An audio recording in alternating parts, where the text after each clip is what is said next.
Well, obviously we are taking the show on the road this week. We didn't go too far from the studio, but we are on the road this week. So why did we go to Nick's shop, his great shop? Thanks for the tour, by the way, Nick. Absolutely. Why did we do that? Well, this is where it all happened. This is where they swapped out the motor in a 1936 Ford Woody. Now, when you find out what we're talking about, some of you are going to love the sound of what we just talked about. Others are going to say, what the hell were they doing?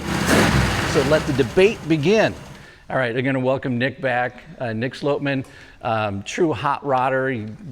You bought your first car when you were 13 years old and started working on them? With the help of a good mom. I love it. And Rick, I've known Rick for a while now. He's Santa Barbara Woody Club. You're in the National, right? You do the National as well. Right. So you're going to pull a plug with the big show coming up. We'll let you do that in a moment. Thank you. But he's a true Woody guy. I mean, you've got the 36 that we were just talking about. That was yours. Yeah, yes. What the hell were you thinking? No, I'm joking. I figured I'd start off with that. It's a real qualifier. Now I know who my friends are and who my friends are not. So what we're talking about here, Rick called me up one morning and says, hey, I'm working on this project. I just want to get your thoughts on it. And so he tells me that he's got a perfectly good LS and he's going to take it out of his 36 and he's going to drop in a vintage flathead Ford.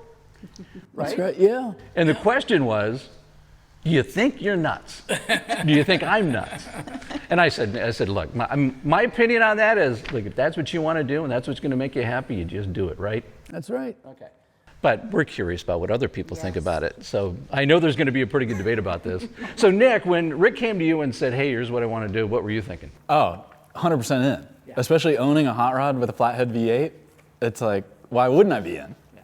So like the idea of it having, a 60s drivetrain, 302 Ford. It's cool that it had a Ford and a Ford. And I'm sure some of your friends thought you were crazy taking an overhead valve engine out to go 20 years back in time. I thought it was crazy. I've experienced the flathead V8 and love it. Yeah. So which LS was it? What was it? The engine that was in it was a 302 Ford Mustang engine, 5.0 Mustang. Oh, got it. Okay, so I wasn't sure. I didn't know exactly what was in it. But you put in the flathead. Yes. And tell us a bit about that motor. Well, the flathead actually has a soul to it because a good, wonderful friend from the Santa Barbara Woody Club who'd been a Woody guy for many years, maybe before I was born. I mean, a long time. He's got a number of Woodies. And he passed away. And he had built this motor for his daughter's truck, and that didn't transpire because he was getting sick. So the motor was sitting there, and so I approached the widow who was, still in pain from the death of her husband, and I said, would you sell that motor for me? And she said, well, I think so. And I said, well, let's think of it as the work and the soul that he put into that motor now being transplanted like a heart into my Woody. Yeah. She went, that's it. That was good. Come on down, get that motor. Sold her on that one. Yes. All right. And so the 36, though, the Woody, yes. That was yours? Yes. Okay. And was it sitting there? You just needed... No, it was fine. It ran great. It had a modern motor in it. Started every time. It didn't. This is where the friends think you. Yeah, it didn't overheat. It wasn't loud. It was fast. I drove it to San Diego, no problem. 36 Ford going down the freeway at 75, no problem. So you got to find a problem. Yeah, so I found a problem. So the problem is my wife. Well, I don't. Oh, no, we will cut that part out. So she wanted, in her convertible, she wanted modern. She wanted turn the key, go fast, stop, no overheat. And I said, well, we can take the motor out of the Woody and put it in your convertible. And we'll take that motor, that flathead with all that soul, and put it in the Woody. It's appropriate. And Nick told me, as we put that motor, that flathead, into that 36, a number of things that had to be moved around to accommodate that 5.0, when we put that flathead in, all of a sudden, the car settled down. The steering got right. The suspension sat right. Yeah. I thought you were going to say when you're putting that thing, you could hear the angels sing. That's what I thought you were. Yeah, I was going to say, I think that's yours. And then I heard my wife sing. Yes, there you go. Now going in her convertible. Well, that sounds like the perfect problem to have. Yeah. So what do you think about it? I think, happy wife, happy life. So win-win for you, right? Yeah, you're absolutely right. So it sounds like if that was the case, once you drop the flathead in there and things started settling in, overall, was it a fairly easy swap?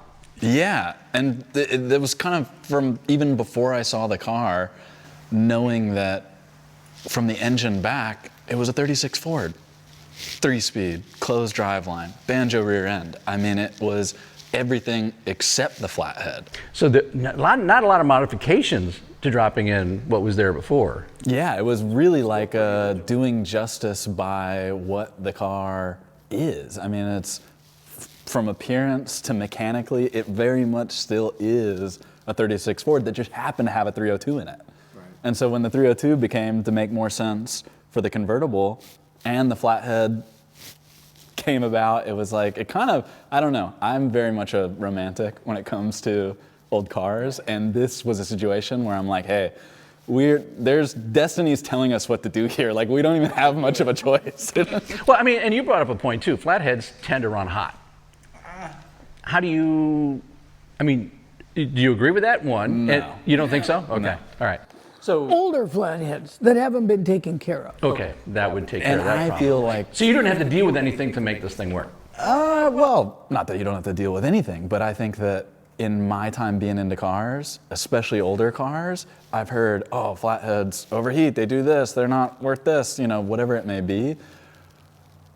I had maybe the luxury of friends who pushed me into putting a flathead V8 in my hot rod when I was 18, when I was building that car, because they were like, hey, that's the engine that makes sense for that build. Now, having that car on the road 10 years, I've driven it El Mirage, I've driven it all over the place. I've taken that car everywhere. So I know what it can do. And I've kind of become a believer of the flathead, and kind of, the naysayers and the critics, I think, are just, it's like a lot of baseless claims over 70 years, but that's what hot rodding is. It's always, hey, what's next? What's the next engine? What's the next upgrade? So like, it's easy to talk crap about what was, whereas I'm maybe a traditionalist and like, yeah, I want to see a flathead with finned heads and dual carbs and exactly what should be in that. Yeah, and I'll tell you, it looks great. I mean, it really does look great out there. He did a great job. Yeah. I love the sound of the flathead. Did you happen to see the Nude Tequila bottle radiator overflow? That was a very nice touch. I didn't see that, but I'm going to go look at it as soon as we finish with this. Okay. New tequila bottle. Okay. Yes. Yeah, it's like, those are little custom touches, right? Yes, exactly. Oh, that comes from almost like the old school hot rod, maybe a little bit of rat rod thrown in there. Oh yeah, I mean, I'm not a fan of the term rat rod, but when it comes to radiator overflow, it's like, you don't want to pull up in the parking lot and see your car piss on the ground. Right. So I said, Rick, what do you want to do? We could buy something offline, or you could find me what you like and I'll make it right. And so he brought me a tequila bottle and found a nice little spot in the engine bay, kind of out of the way, and here we are. I had I have a buddy of mine who bought a GTO out of Texas, and he got it back here, and he opened up the hood, and he was going through it, and he sees this bottle in the engine bay, and he calls up the guy he bought it from, and he goes, "What is that?" And he goes, "Oh shoot, that's my vodka stash." And it looks like it's an overflow for the radiator, but that's where he stashed his vodka. And he even put a little tube so his wife looked at it and goes, "Oh yeah, that must be an overflow for the vodka." And it's still sitting there. Now that's clever, but you just drink tequila. You just, switch your favorite drink. So you like this idea of what they did with the swap? Absolutely. Yeah, I think it's great. And I love the story behind the fact that it was your friend's motor, and then your wife got something out of it too. So everybody's happy, the legacy lives on. I love that. But my question to you is, did you give her a ride in the car so that she could feel his engine? Yeah. In the 36? Yeah, because her late husband's motor is now in the car. So I get it. So yes, I've been sending her pictures of the progress and showing her the motor and the motor installed, and now it's running, and I've sent her some videos, and she's up in carp. So so right now I'm still in a shakedown period, looking for anything that might need adjusting. I'll wait till after the shakedown period to go take her for a ride. And she'll be at the National Woody Show. Tell us about that, Rick. Why don't you? Well, Funny you should ask. So this is a big year for the Santa Barbara Woody Club. That started in 2000, so it's our 25th anniversary, and we've invited the National Woody Club to come out from the East Coast and bring all of our members from across the country to Santa Barbara for July 27, 28, 29, and we've rented a big hotel in Santa Barbara for everybody to stay in one place. And with a big parking lot, so you can fit all those woodies in there. Yeah. So it's going to be spectacular because I've been on the board of the National Club and I've met some really wonderful people that are not like us. You know, they live on the East Coast. They're used to snowstorms, and they put their woodies in the garage and they work on them all winter with the heater going in their barn. And these people are just so excited to come to California. And these people have great soul, great heart. So, and some of them may even drive the woodies out across the country. That's what you're saying. Oh man, that's the best part. That is so cool. Yeah, I have one friend that, you know, his father helped him build, or they built a Woody together, and when the father died, he took out the back seats and they put the coffin in, and they took the dad to the cemetery and the Woody. I mean, these are great people, you know. Wow. So they'll converge upon Santa Barbara in July 27, 28, 20, that weekend, and we've got every day we've got dinners, and every day we've got activities, and we'll all go for cruises together. So if somebody wants information about it, where do they go? Do you have a website? Yeah, go to the nationalwoodyclub.com, and it's all there, and it's free. You don't even have to get tickets or anything like that. It's open. And it's going to be at Santa Barbara City College, at the West Campus? Yeah, up on the mesa, up on that grass area. It's a beautiful place. Well, for anybody coming back from the East Coast to this show, it's going to blow their mind when they see the setup. And if you haven't been to the Santa Barbara City College West Campus for a car show, and really it is the best layout, the best setting, the best views. Of car shows across anywhere the country. Yeah. But that should be enough just to bring people out. But yeah, it would be great. All right, well, good. I'm glad you mentioned it because Thank you very much. we weren't going to forget that. Well, that's my obligation as a board of directors. You better do it, or you'd be in trouble. Yeah. So Nick, give us a little bit of background about you. And so you were born in California. You end up on the East Coast. Come back to California. Talk about that a little bit. Yeah, both my parents met in the music industry. My dad, funny enough, kind of does, I would describe this kind of work, but for analog audio recording equipment, studio work. And so him and my mom met in the music industry, lived in LA for 30 years. She was working for AKG, which ended up moving to Nashville. So when I was 2, out of North Hollywood, went to Nashville, just me, my sister, mom, dad. Grew up there till 18. All my family is still in California. And it started with a call from a cousin of mine in Oxnard. I was in high school and he said, like, man, just come surf for a summer. Like, if you're not going to do some serious school, like, just come for like 1 semester. And that was it. Road tripped out here with a few friends. He ended up knowing the owner of Full Scale, Troy Martin, and said like, hey, I got a friend of a friend who owns a hot rod shop, just drive over there and see what's up. And I just went and like, was like, man, can I like sweep your floor? Well, you said you totally.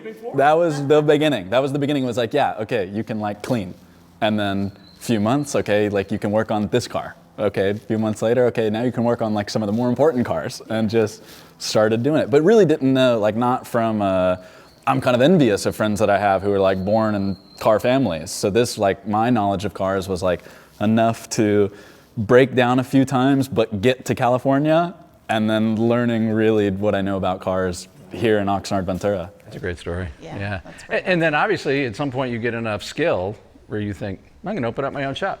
Which is pretty ballsy, but yeah. Well, I mean, it like honestly, I think working for a few shops around here, gaining perspective on not only business but the community, the culture, the professional side of building cars, and then COVID. It's like when COVID happened, everything felt so upside down that it was the best and the worst thing. I mean, the worst thing in a lot of ways, but the best thing in that I don't know if I would have had the focus to do it. 3 months into COVID, nothing was going on. I started this place and it felt like, okay, that first 6 months I'll never forget because I just didn't talk to anybody but my wife for, the day in and day out. And it felt like, okay, I can really focus on what's going on here. There were no distractions. There was no one coming and knocking at the door. There was no one even knew that this existed. So it was kind of like the perfect little nest to get it going. You even said you hung that massive sign up there by yourself. You were like, I wish there were pictures of it, Setting this place up was really kind of crazy, but destiny in a lot of ways. There was way more going right than wrong. So does your wife come and help you a lot with stuff? It's like she, it was funny. There was even more than just that going on. The month that I started this shop was the month that she got pregnant. And so I felt like, okay, I got 9 months for this to pan out. Like 6 months in, if this wasn't working, I might have had the course correct. But yeah, it was really like, it was just, you said happy wife, happy life. It was, we felt very aligned at that time of like, okay, you sit and rest. And, she was still working with her parents. Her and her parents have a pizza shop in Oxnard. So she was still working, I was working. We were kind of at this common goal of like, let's get things as right as they can be for when this baby comes. And when the baby came, it was a lot of the smaller jobs that I took on at first, little things here and there, tuning up cars, disc brakes, conversions, that kind of thing. I kind of locked in with 4 friends, 2 of which still have cars here, this wagon and this Packard, 2 of which have been built and the cars are out in the wild now. But those 4 friends really, that's what started it, huh? I was able to go, okay guys, I won't do the smaller jobs if I can count on you for the opportunity to do the whole car. And it felt like, okay, with a baby, now I don't gotta wonder what I'm doing next week. It's like I'm doing this for the next year, and I really just got those 2 done, and I'm still doing these 2 and making progress. And you just word of mouth, people just learn about your work and yeah, totally. I don't know. It's again, if it wasn't working out, I'm sure I would have had to do something else. But I think one of the biggest blessings that I still feel is no website, no phone number. I enjoy that not many people know I'm over here. Maybe that's all ruined today. Yeah. That's awesome. Now, do you have a favorite car that you've worked on so far? I don't know. I mean, you better say a 36. It's a lot of pressure. Honestly, I would say my own. I mean, I had my Buick and my hot rod when I started this place, but one of the big things for me personally was learning about hydraulic suspension. A lot of guys in this day and age are very after air ride. Everybody wants their car to be low, which is awesome. Cars look great when they're low, especially 30s, 40s, 50s, 60s American cars. All cars. But that started with hydraulics, primarily surplus aviation equipment that was mostly produced in LA in the 50s, going on cars because in the 50s, guys were getting tickets of their cars being too low. So what do? Put some hydraulic equipment in the trunk and see a cop and lift up, and then the cop goes away and lower it back down. But I'd never done that. I did that for the first time in this shop on my own car. I had a friend and great customer that originally wanted to do air ride. And I was like a few months from being done with my Buick, and I said, man, just let me finish my car. We'll go for a ride. If you like it, we'll go this way. And he rode in my car, and he was like, yeah, this is... And I got to do his as a 1953 Ford Victoria, hydraulic setup, hydraulic suspension. And I think since then, it's already kind of a niche thing. It's very easy to do air ride, easily accessible parts, lots of people that do it. And I think I'm most proud of learning how to do that for myself here and kind of having the success of other people being interested in it as well. You're kind of touching on a subject here, because one of the things we've talked about in previous shows has been you've got the younger generation that's coming up, and some of these trades are being lost. Definitely. Now, I'm not going to guess your age, but I would say we're going to classify you as the next generation. Okay. Yeah. So, I mean, for our purposes here, but I think it's awesome that you're doing all that. I feel lucky. I mean, to be back in California, especially like, we're talking about Woody's in Santa Barbara. It's like, I feel, there's very often I catch myself where I'm like, man, one of my very best friends in the world lives in Germany, So it's like when he visits, I really understand. It's like, oh, we're so lucky. We could leave this shop right now and go cruise PCH like 2 minutes away. It's like, gotta pinch myself. I mean, do you feel like that really some of these trades are being lost because the youngins, if you will, just aren't catching on? 100%. Yeah, I think I see it only because the shops and the guys that I respect are either getting older or are from real car families, people who've been doing it generationally, and I don't know many people. I'm 30. I started this place when I was 26. I don't know many people that are my age that are doing it, and the ones that are, I'm like rooting for them. I'm like, man, it's like, I had a really good friend of mine works in the industry. He described it to me in a way where he's like, Nick, we might be on the last wave, but we're riding the wave. But you can carry that on with your daughter. I'm trying. I'm riding that wave. I'm riding the wave of her loving cars. She's 3 and she is like wants to come here every Saturday, and I'm taking her. And as soon as that stops, c'est la vie. But if she still loves cars, absolutely. I'm going. And I'll toot his horn for him. He's also training a couple younger guys below him that are working on my cars, that are doing all this stuff, and he lays them out, and they're doing a great job. It's wonderful. I am extremely proud of a gentleman named Valen, who is 18 years old. He was my first employee here. He started here at 15. We had to get like a permit from his school and do the whole thing.